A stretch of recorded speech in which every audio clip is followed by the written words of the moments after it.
The Murder Shelf Book Club contains disturbing content related to real-life crimes. Listener discretion is advised. Gary had made the confession a few days ago, something about being a sex addict, but she had not believed it. Maybe somebody had forced him to say that to me, she thought. But then, very slowly, like cold water seeping in through tiny cracks in a basement floor after consecutive days of rain, the realization entered her brain that Gary had been with prostitutes. The detectives were right. From She Married the Green River Killer by Pennie Wood.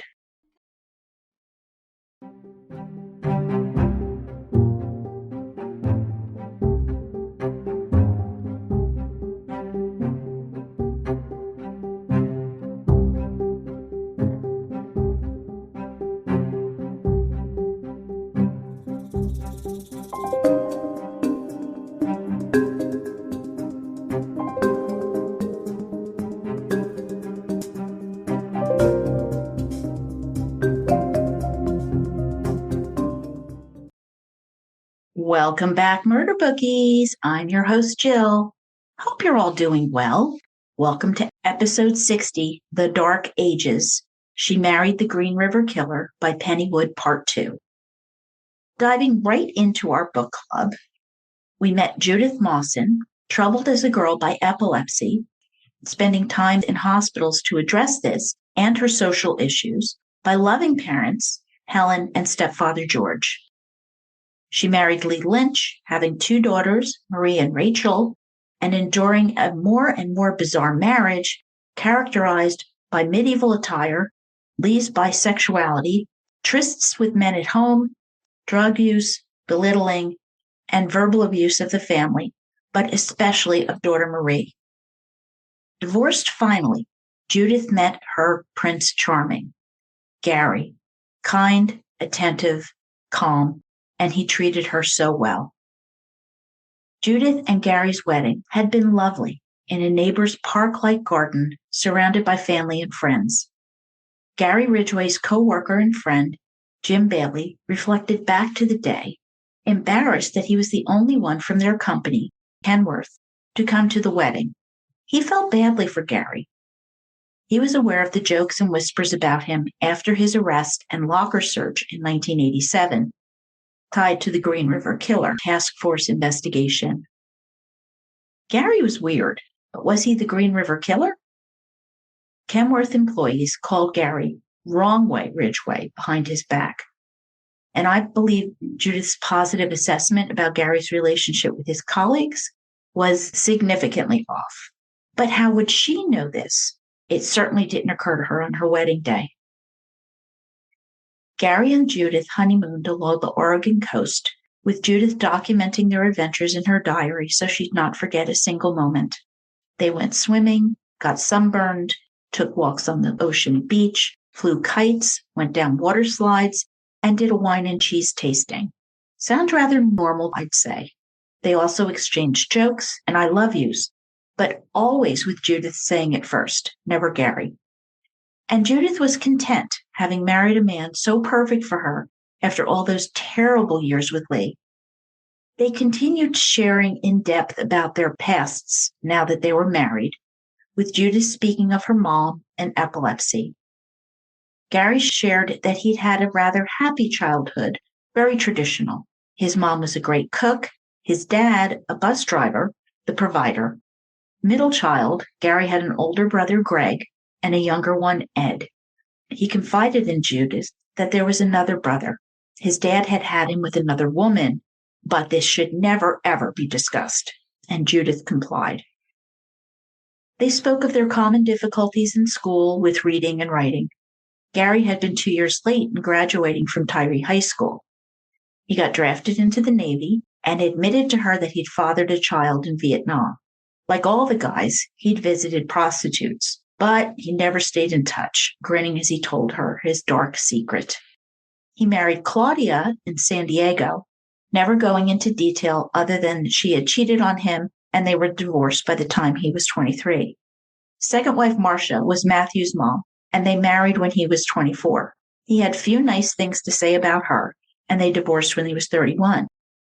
But they agreed to move forward, focusing on their future, aligning their goals, owning a home, taking proper care of it, having gardens and landscaping, and then selling it and upgrading, the typical American dream. They'd work hard, they'd save money, and Gary would retire at 55 from Kenworth. They'd sell it all, get a big motorhome, and begin a great adventure. And this plan was enacted and remained the foundation for their relationship for the next 14 years. They now explored their sexuality more freely. Waking, they'd make love, then enjoy breakfast, go swimming, and return to the camper for lunch and more afternoon delight. If they were alone at the hot tub at an RV park, they would enjoy each other again. And this was a new huge deal to Judith, being desired by a man. She felt more feminine to his masculinity than ever before. They returned home rested and found out that Rachel was getting married. Life was really good. Feeling secure, safe, healthy, they shared holidays with the in-laws, and Judith became very close to her sister-in-law, Tina, Ed's wife. In December 1988, a 2-hour special program, Manhunt Live, A Chance to End the Nightmare, narrated by Patrick Duffy, who played Bobby Ewing on the TV show Dallas, was watched by 50 million people on the Green River Killer. 6 months earlier, the body of Cindy Ann Smith was found in Auburn, Washington. A month before Judith's wedding, Deborah Lorraine Estes' body had been found as well. The show offered a $100,000 reward. With now 40 women dead, it was time to catch a killer. One man was arrested based on the tips, but he was eventually cleared. And Gary and Judith missed the broadcast. Cindy Ann Smith was mentioned in the show. Living in California, Cindy left home by 17 to her mom's displeasure. But in March 1984, Cindy called and told the family she was engaged. She was coming home to celebrate. Her mom, Joan Mackey, recalled, quote, "We picked her up at the airport and we had the most wonderful time that night. She showed me her ring, and in the morning, she wanted to go see her brother, who also lived in the SeaTac area. She went out the door, and she didn't even have a chance to unpack her suitcase." End quote. Cindy never returned. Deborah Lorraine Estes, capricious, a very good friend, and everyone knew Debbie loved horses, but she was stubborn and headstrong and occasionally wild. At 10, she figured out how to get birth control pills from the local clinic. By 12, after fighting with her parents, she became a chronic runaway. By 1982, she swiped $250 from her mom and began living out of cheap hotels with an older boyfriend who quickly became her pimp. Sexually assaulted in September, Debbie met with the police to file charges against her rapist. Detectives say she was eager to testify against him in court, but that was the last time she was seen alive. She was 15 years old. Then Judith hurt herself. At the daycare, one day Judith bent wrong, slipping a disc in her back. Incapacitated, in terrible pain, she spent 3 months in traction. This triggered horrible flashbacks to being in the mental hospital. She felt fortunate that Gary had retrieved her bed from storage after he'd returned his bed to his demanding ex-girlfriend, Roxanne. They had actually been engaged, but Roxanne abruptly broke it off. Now, Roxanne and Gary occasionally spoke, but Judith wasn't jealous. Roxanne wanted her bed back, and Gary kindly obliged her. Now, detectives would later explain to Judith that Gary had deliberately gotten rid of the bed because he had murdered victims in it. Would I question Gary on the bed? I just don't think so. Gary was attentive, caring for Judith, and he put her mind at ease. He wasn't mad because she wasn't working either. He actually suggested, why didn't she just stay at home? He was making a good salary, and then she could care for her grandkids. In Judith's eyes, Gary was compassionate, understanding, and she loved his willingness to take care of her. So she resumed being a stay-at-home wife, but under very different circumstances than when she had with Lee. She also began taking care of finances, updating the checkbook and such. They fell into a pattern. Gary would turn over his paychecks, and this is long before direct deposit. Judith would make the deposits, pay the bills, and deposit money into their savings account. They were completely in sync on financial matters, never having a money fight in all their marriage years. Gary's only gripe was paying child support to Marcia, whom he detested. But Judith tried to ease this, reminding him that eventually Matthew would turn 18. I hope you're picking up on the normality of the Ridgway life and how fortunate Judith felt to have met and married Gary. She perceived him in the best light, which is how most of us see our partners. I am going into some detail here on how they lived, because many of us wonder, how does a serial killer live day to day? How could she not have known? Well, this is how. It's all pretty normal. Here are the answers. He's a manipulative but average guy. His compartmentalization is absolute. His two worlds never collide. So who would make that ginormous leap from, Gary went to a union meeting or sold a bed to he's a serial killer? Well, no one makes that leap. And to be fair, before Gary and Judith married, there was that visit by the police inquiring about Gary, and it would have given me pause, but I'm horribly suspicious. I have to point this out too. Listen to the stories of the Green River Killer's victims. They run parallel. Now, this isn't judgment, it's victimology. You'll know judgment because I'll tell you when I'm judging. Many of these young women were extremely high risk, living precariously, runaways who dropped out of school, a huge mistake. No education leaves you financially vulnerable forever. Toss in drugs and alcohol, which are added expenses, their odds get worse. Throw in having a baby with no support or family, daunting under the best circumstances. And anyone who wants to get you into a relationship with a man who wants to pimp you out, hard, absolute line, no. You do not. No exceptions. This is not a red flag. It is not a red mountain. It is a frigging red galaxy. You don't date pimps. This is not love. Love does not hurt.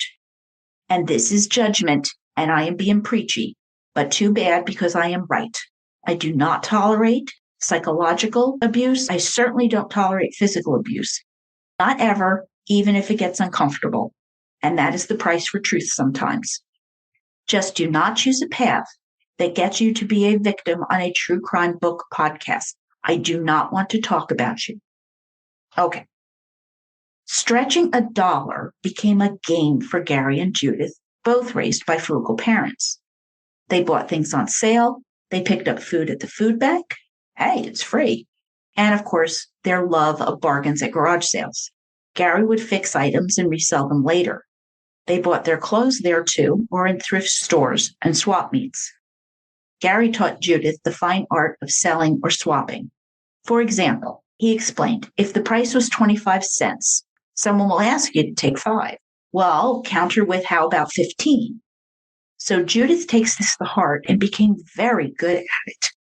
And this buying and selling became a core part of their marriage dynamic.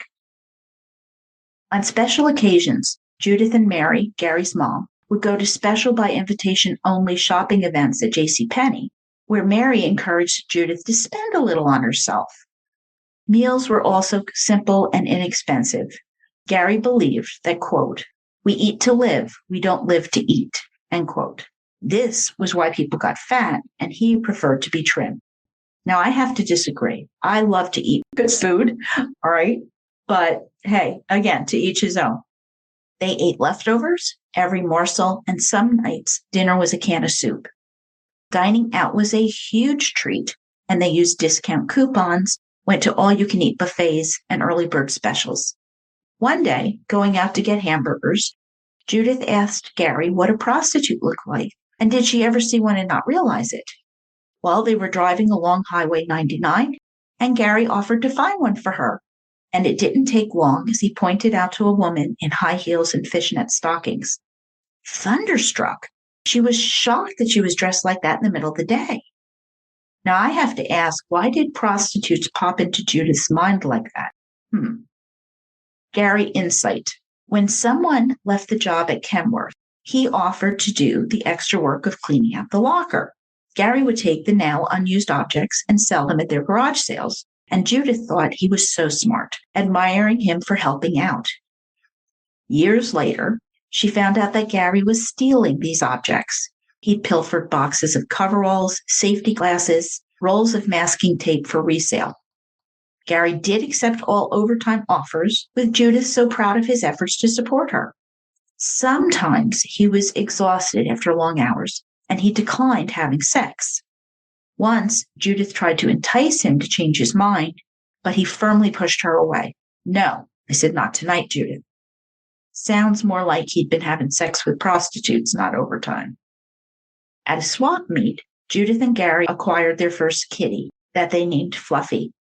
In their second year of marriage, they sold their house, buying a larger one in Des Moines.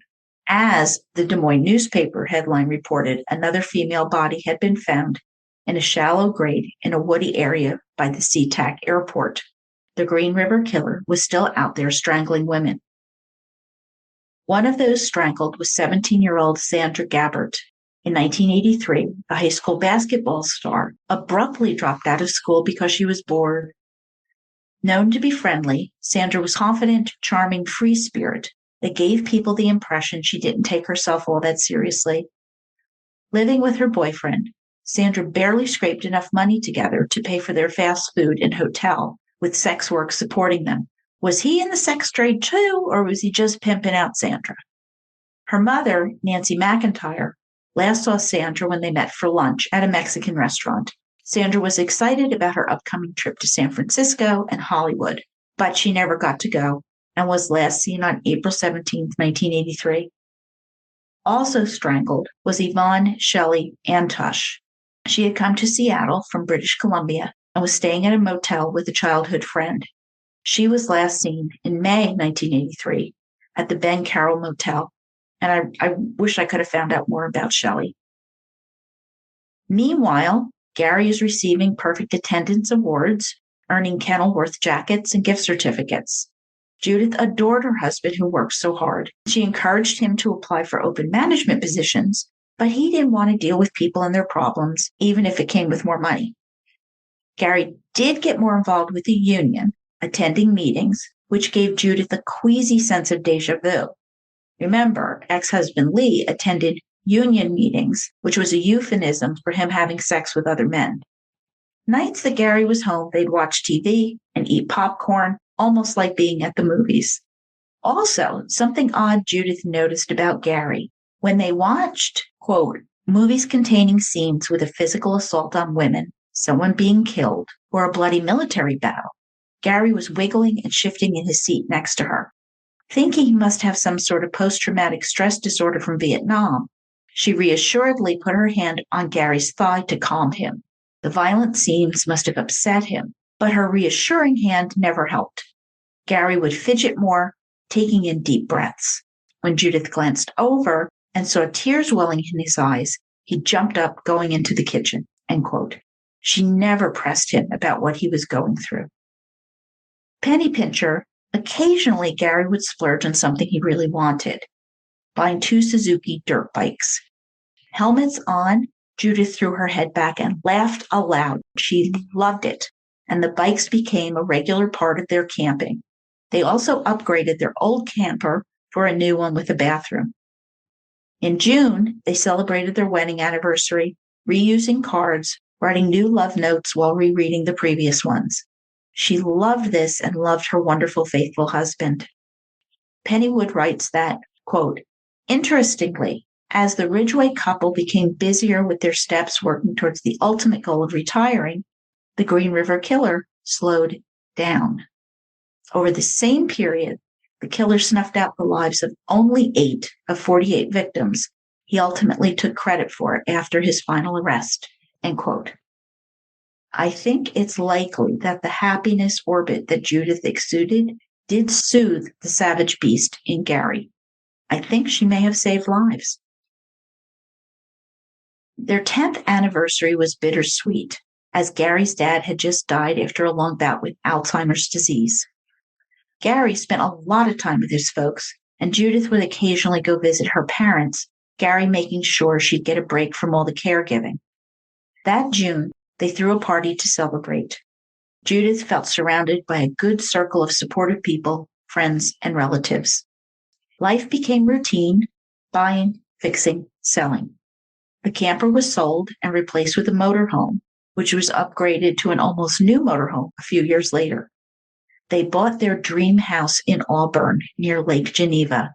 They got their poodles, referring to them as their children. With a beautiful park-like backyard, Judith could garden to her heart's desire, with Gary helping by trimming branches and putting down mulch. While in her beautiful garden, Judith felt closest to God. She prayed, quote, "Dear Lord, you made me well. You took away my seizures. Then you brought me a good husband. I am so thankful. I can never stop thanking you for my blessings," end quote. And sometimes she would sing her favorite hymn, "I come to the garden alone while the dew is still on the rose." June 2001, Oscar, Judith's favorite poodle, died in her arms. Distraught, she and Gary buried him in the backyard as she mourned for her sweet boy. Then, on August 15th, after returning from a birthday party for Judith, they played a message left on the answering machine, which is how you left message for people before texting. Quote, "Mom just died," end quote. Shocked, Mary was being treated for cancer, but this still took them by surprise, and Mary had died on Judith's birthday. Gary grieved far more deeply for his mother than he had his father. She had been the family's epicenter. Judith took cuttings from Mary's garden and shared them with Gary's siblings, so they'd all have something of Mary's. And Judith vowed that she would try to give Gary the love, the support, the pride and encouragement that Mary had, taking on this heavy mantle. In November, the phone rang, and Judith heard a voice asking, "Are you Mrs. Ridgway?" Gary had been arrested, sending her senses reeling. Waiting nerve-wracked hours before she was notified to get Gary from the police station was torture. He called and said he was at the Kmart, where he jogged to leaving the police station, because it was too embarrassing to be picked up there. His story, quote, "Judith, honey, all I was doing, I pulled over on Highway 99 because I forgot to put my tailgate up. It was down and a cop stopped. Anyway, they took me for questioning, probably because they thought I was someone else. You know, it's crazy on Highway 99. People are always getting stopped." Gary smiled big and stared into Judith's eyes, his smile soaking up all her hysterical thoughts like a big sponge. She believed him, end quote. They'd head home and would get his truck later. What was Gary arrested for when Judith got that call? Solicitation of a prostitute. Now, there is having faith in someone, and then there is blind faith. And I do not mean to be critical, truly. The world of hurt about to dump down on Judith is ungodly unfair, but I'm also being honest in describing what I see. Thanksgiving came, everyone appreciative of what they had. And then on November 30th, 2001, Gary Ridgway, 52 years old, Caucasian truck painter from Auburn, husband to Judith, father of Matthew, was arrested, his DNA linking him to 3 victims of the Green River killer. He never came home again, and my heart breaks for Judith, Matthew, Greg, wife Doreen, Ed, and Tina. No one saw this coming. The arrest. Detective Sue Peters and Matthew Haney were deep into the most important case of their careers, the biggest true crime case in Washington history, and now we're trying to interview Judith Ridgway. Between the constant ringing phones as the Ridgway family and friends tried to reach Judith, with reporters outside, they had to get Judith out of the house. Pennie Wood writes, quote, "It was a blessing for Judith that her body was in full battle mode. She had recognized the signs. With every cell in her body fighting off the impending seizure, her mind did not have to acknowledge the horrific news that the detectives had just delivered. Not yet," end quote. Judith agreed to go to the hotel, but she begged the detectives to feed her kitties and don't let them go outside or they'd get lost. Bag packed, Judith was shuffled through the back door of the Red Lion Inn, a large fancy hotel she never thought she'd be able to afford. Sister-in-law Tina was there, and they embraced long, anguished voice saying, "Oh my God," as Judith cried. Detective Peters told her not to speak to reporters, handing her a card. If she needed anything, call her. A sobbing Judith tried to answer Tina's questions, but she was incoherent, in complete disbelief. After hours of crying, she finally collapsed, falling into a restless sleep. The seizure never happened, thankfully. As she slept, Tina turned on the TV in abject amazement as story after story ran on Gary. Our Gary? Her husband's brother, the serial killer. Judith avoided the TV because listening made her nauseous. She'd cry for hours, then crash, wake, cry, and collapse, utterly exhausted. How long would she be in this hotel? Where was Gary? What would she find outside when she emerged? After 3 days, Tina had to go home, and Judith understood, thankful she'd been able to spend time with her at all. Alone, Judith phoned eldest daughter Marie, who came to stay with her at the hotel, and she arrived with brown hair dye. Quote, "Mom, we need to color your hair. I don't want people recognizing you. We got to make you look different. People saw you on the news." End quote. They discussed Gary. Neither could believe this. It was so creepy. It's really him? What was Judith going to do?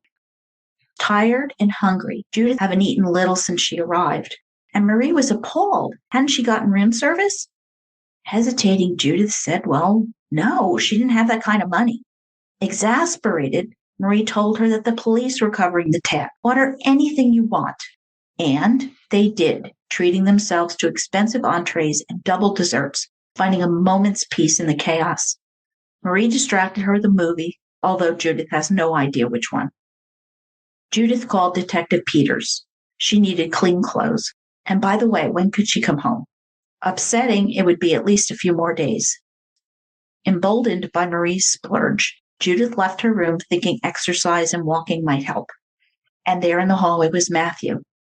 Hurrying together, hugging tightly, it dawned on Judith that Matthew was experiencing the same shock, dismay, and loss she was. Now a full-grown man, Matthew was serving in the military. Also at the hotel were his wife and her parents. Poor Matthew, he so admired his dad, and after a brief conversation, they all returned to their rooms, never discussing Gary.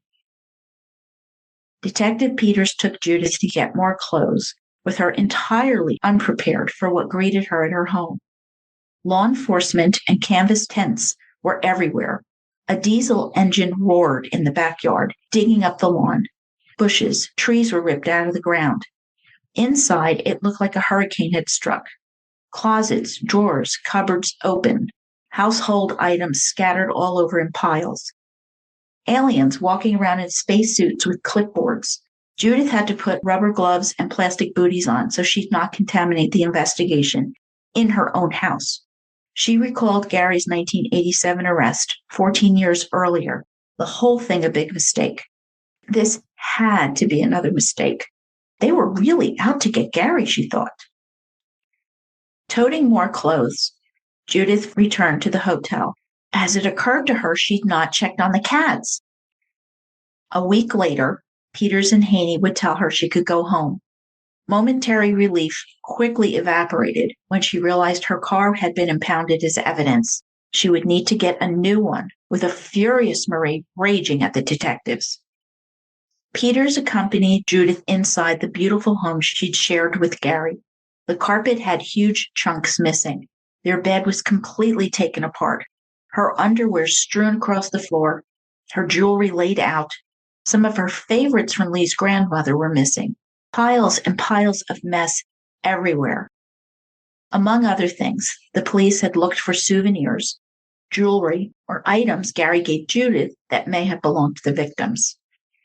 Outside, her garden, her sanctuary of peace and prayer, was obliterated. Feet trampled Mary and Judith's flowers, and they had dug up Oscar, her poor fur baby, and reburied him. Outraged, angry, feeling victimized, Judith raged, lashing out. Her oldest granddaughter, Heather, came to help, folding clothes and returning them to drawers and closets. As much as Judith tried to launch into cleanup mode, she was sluggish, slow, wandering room to room. One cat returned, but the other was lost. She played the answering machine. Her mom called. Her best friend, wife of one of Gary's co-workers, Linda Bailey, who left several concerned messages. Judith ate popcorn and drank from her box of wine in the fridge as reality became blurrier, narrowing into blackout. Days passed. When Heather had to leave, Judith called Linda, who took charge, never sharing a word about what she thought of Gary. Worried, Linda saw that Judith was drinking way too much wine. She made her eat real food. Judith's incoherent mumbling, coupled with the pacing room to room, worried Linda. Unable to rest, Judith began taking sleeping pills, dating back to her back when she slipped that disc. The first week Linda was at Judith's, Gary called. Quote, "Judith, you have to believe me. I did nothing to those women," end quote, as Judith felt a jab of hope. Believing him, she and his brothers, Greg and Ed, were coming to visit. Heading home, Linda kindly advised Judith to stop with the wine and to see a doctor for her depression. At the doctor's, Judith spilled her guts about the stress that she was under, and he stopped her, warning her not to say something she might regret. Excuse me? I mean, how disappointing. Was the doctor fearing being called as a witness or something? But Judith took the prescribed medications, still unable to focus, moving aimlessly, not completing tasks, and passing out in front of the TV with her wine and popcorn, while reassuring Linda that she wasn't drinking. Gary called one day, still denying he'd killed any of the women, but he did have an admission. He had a sex problem, an addiction, and he had been seeing prostitutes. Judith said she had to go and hung up. No, she told herself. Someone made him say that. It couldn't be true. And this was denial. Later, Judith would learn Gary had killed 8 young women in their time together. These were Patricia Barzik, who was 19 when she was last seen on October 11th, 1986. She was a sweet child who often goofed around by putting olives on her fingertips. A recent graduate of culinary school, Patricia dreamed one day owning her own bakery where she could craft beautiful wedding cakes. Like most girls Patricia's age, Patricia was a tad gullible when it came to men, but she was on the right track and she was adored by her family, who described her, quote, "Patty was the baby in my family, with 2 brothers and sisters. She was a loving and outgoing girl. She loved life, puppies, and kittens, loved people who were down and out, and I and my family will never forget her laughter, her smile, her outlook on life, and her bubbly personality," end quote. Jackie Sanders, the aunt of Roberta Bobby Jo Hayes, would say that Bobby Jo, quote, "wasn't allowed to be a child," end quote. She was forced to grow up early as her mother phased in and out of her life, leaving a young Bobby Jo to do the cooking, cleaning, and caring for her twin brothers. Brother Don Morrison described his sister as feisty and strong-willed. When she was about 7, she'd hit him over the head with a ukulele. Bobby Jo had her first baby when she was 15. By 21, she had 5. All of her kids were placed in care of the state and were adopted. Despite turning to a life on the streets, Bobby Jo always came home for birthdays and holidays, and the last time anyone heard from the 21-year-old in 1987, she had planned to hitchhike to California. She never got there. In 1966, at age 11, Marta Reeves came to the United States from Hungary with her parents. Later, she married and they had 4 daughters, with Marta dropping out of college to care for them. By 1990, Marta, now 36, was addicted to crack cocaine, resulting in a separation from her husband and girls. To pay for her habit, she resorted to sex work. Arrested for prostitution twice in February, a 90-day jail sentence was deferred if she stayed out of areas of prostitution within the city limits. Her family last heard from Marta on March 5th, with her husband reporting her missing. Marta's daughter remembers their mother as a smart and hardworking woman. Born in Montana to Lou Ann Yellowrobe, Patricia was the eldest of 10 children. She was a member of the Chippewa Cree Nation and registered at the Rocky Boys Indian Reservation. Growing up, Patricia was adored by her family and happily took care of her siblings as well as her blind grandma. Patricia acted as her eyes, gently leading her wherever she needed to go. A younger sister said that Patricia was, quote, always fun. She took care of me. I could talk to her. She took me to the fair and on shopping sprees, and she taught me how to drive, end quote. Patricia also had her struggles with alcohol and drugs. By 1998, she was 38 and living a nomadic lifestyle and was last seen in August. Judith was lost. Wandering the house, missing Gary, she went into his area, the garage, his tools, his supplies, his lawnmower. Opening drawers, she saw nails, screwdrivers, thumbtacks, and then froze. Condoms, packs of condoms, intentionally hidden. She and Gary never used condoms. Quote, the realization entered her brain that Gary had been with prostitutes. The detectives were right. He lied to her. Her perfect, smiling husband had cheated on her. The bastard! The man she loved with every cell in her body was a liar. End quote. Backing away from the garage tool bench, she grabbed the axe from the corner and went at it. She attacked the bench with gusto, swinging, shattering boxes, glass, shelves. Finally, spent, falling to her knees, sobbing, Judith asked, why? How could you do this to me, Gary? How come I wasn't enough for you? Why? Why did you go see filthy prostitutes? Crying, cursing. This was the ultimate betrayal. Now, Judith deliberately turned on the TV.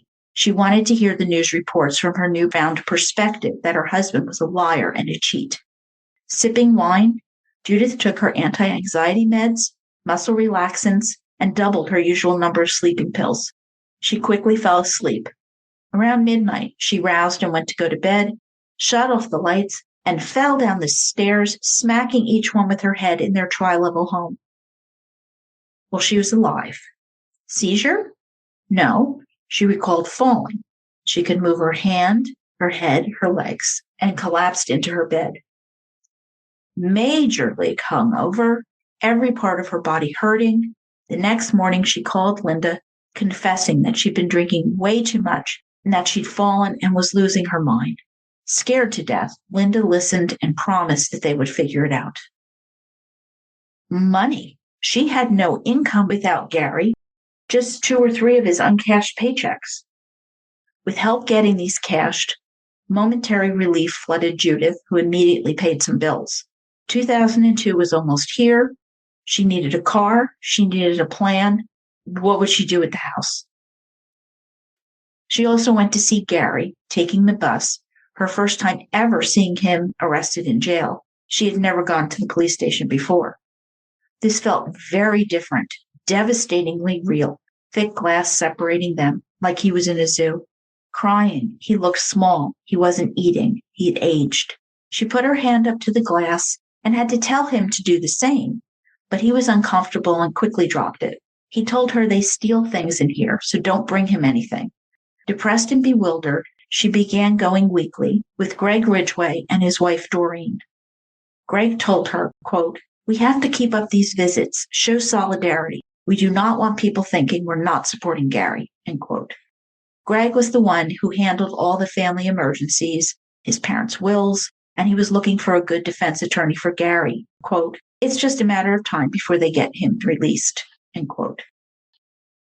Gary would suggest that Judith cash out their IRA, $22,000, to help pay bills.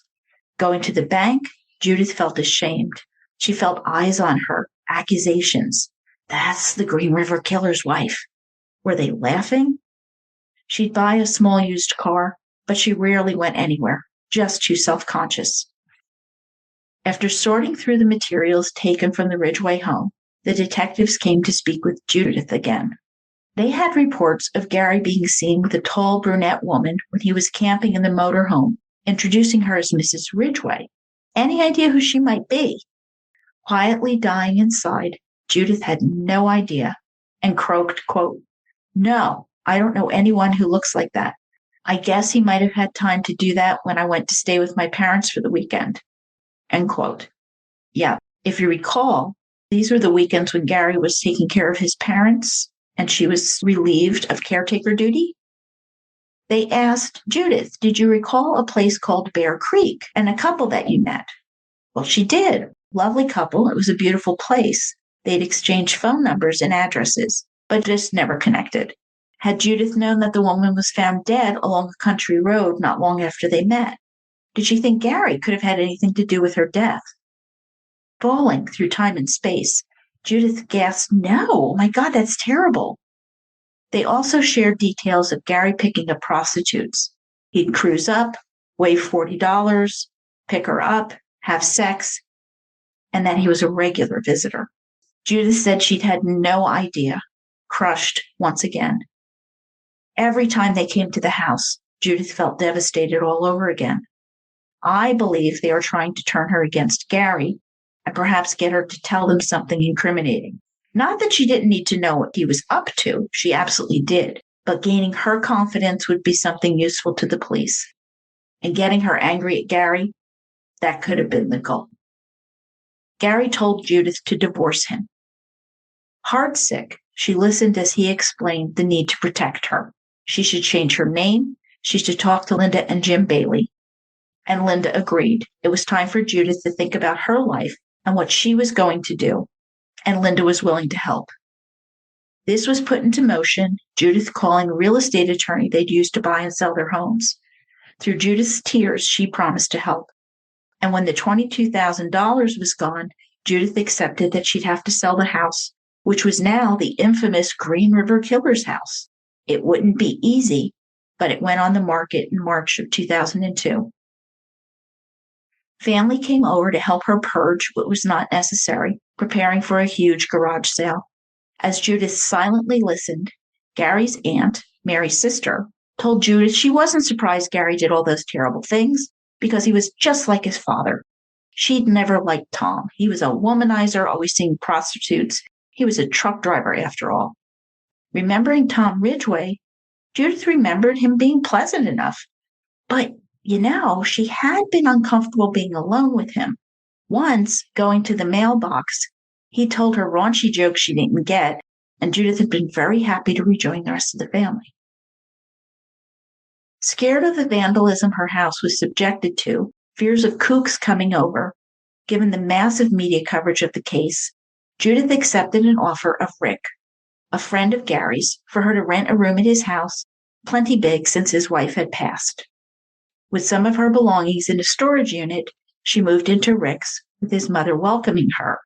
But she did an abrupt 180, attacking Judith, who was never going to replace her daughter-in-law. She needed to get the hell out. Rick was cowered by his mother, and Judith realized that this was never going to work out. But in the meantime, Rick was a good friend who listened and didn't judge, like his mom. With family already stretched to their emotional and financial limits, Judith was at a loss of where to live when a miracle happened. A 92-year-old woman from their church offered to take her in.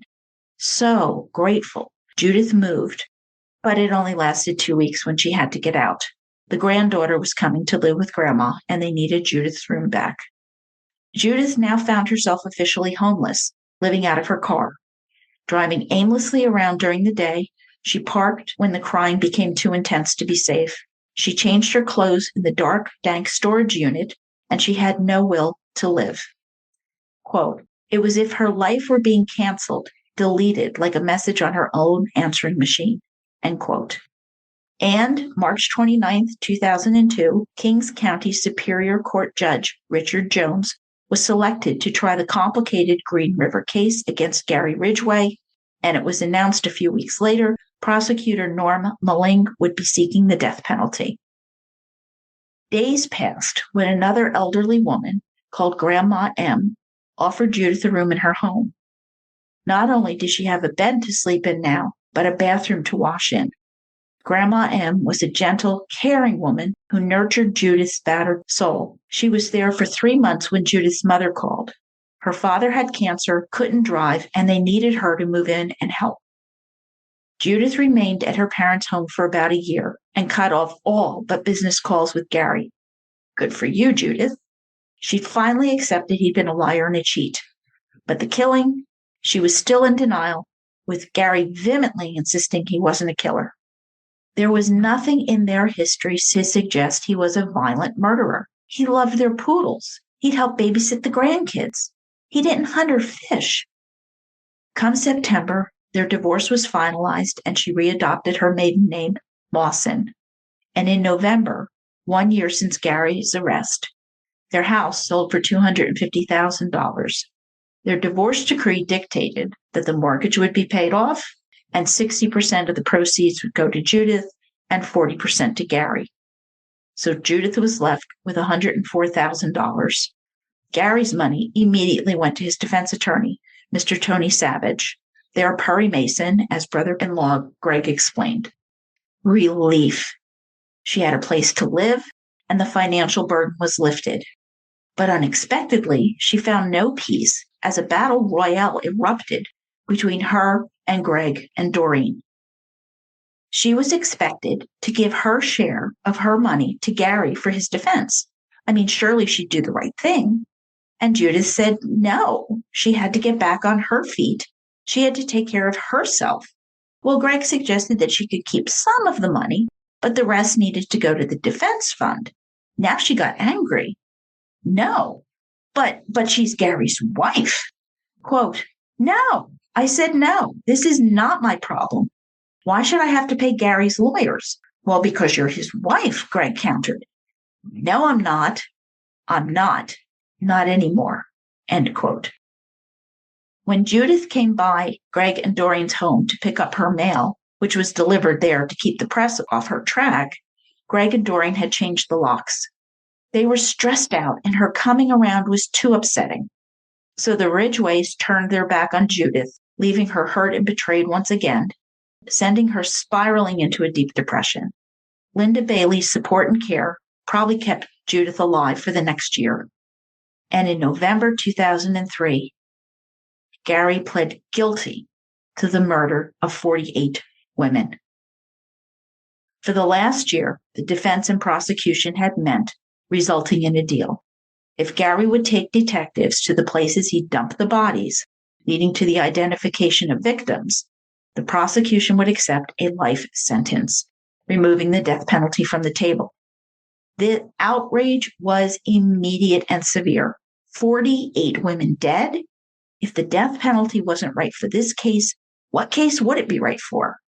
Now, this is back in 2003, and since then, I can think of a dozen other cases that have made a similar arrangement, but this was a first. And during this period, Gary admitted he specifically targeted sex workers because he thought he would get away with it, quote, they wouldn't be missed, end quote. He believed he was doing law enforcement a favor. They failed to control them, but Gary Ridgway, he could. He'd get rid of them. Later, it was revealed that Gary had been housed secretly at the task force office near the Boeing field, where he answered questions upon questions for weeks upon weeks. They took him to Enumclaw, a place where he and Judith had gone camping and rode dirt bikes. The remains of Pennie Avant were located there. She had lived in the Seattle area and was only 16 years old. They went to Suquamish Pass, finding April Dawn Buttram, 20 years after she vanished. Living in Spokane, Dawn, as she was called, was feisty and rebelling as a teenager.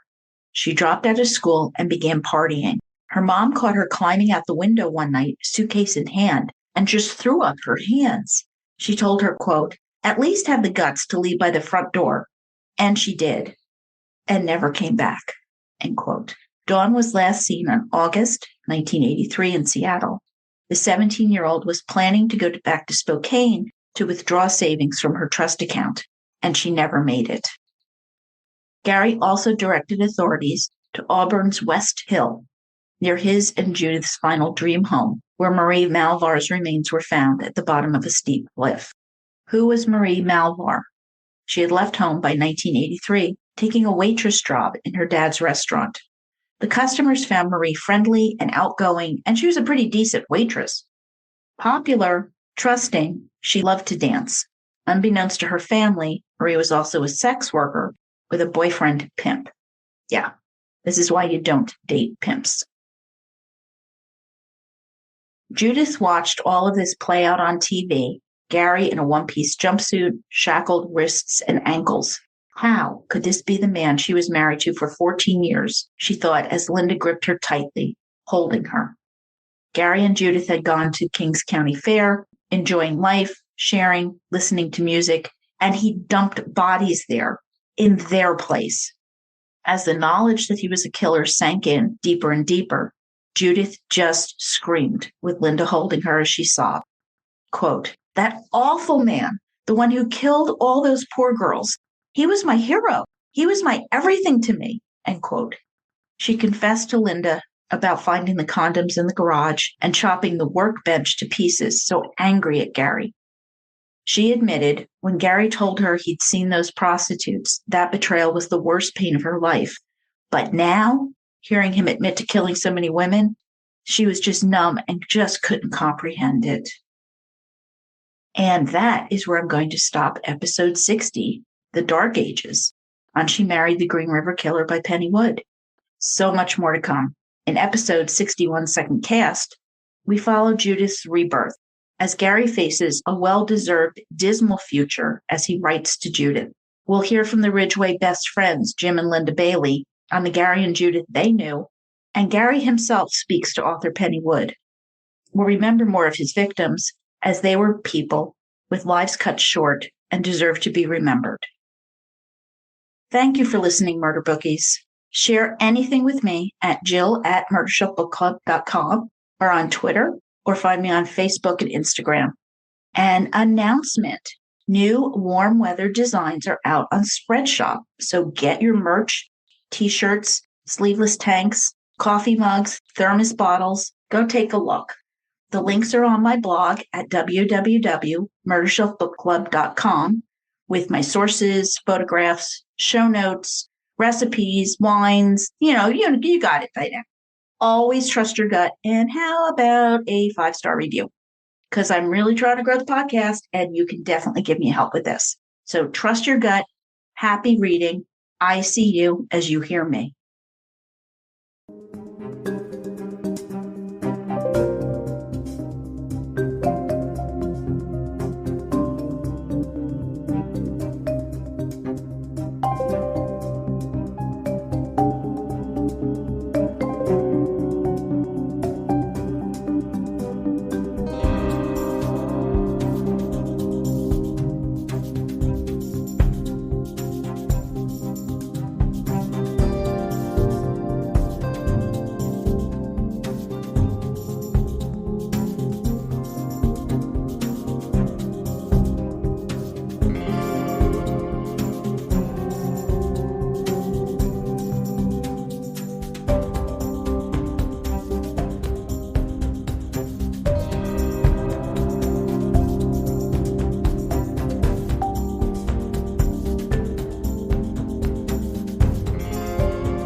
Written and produced by Jill, all rights reserved.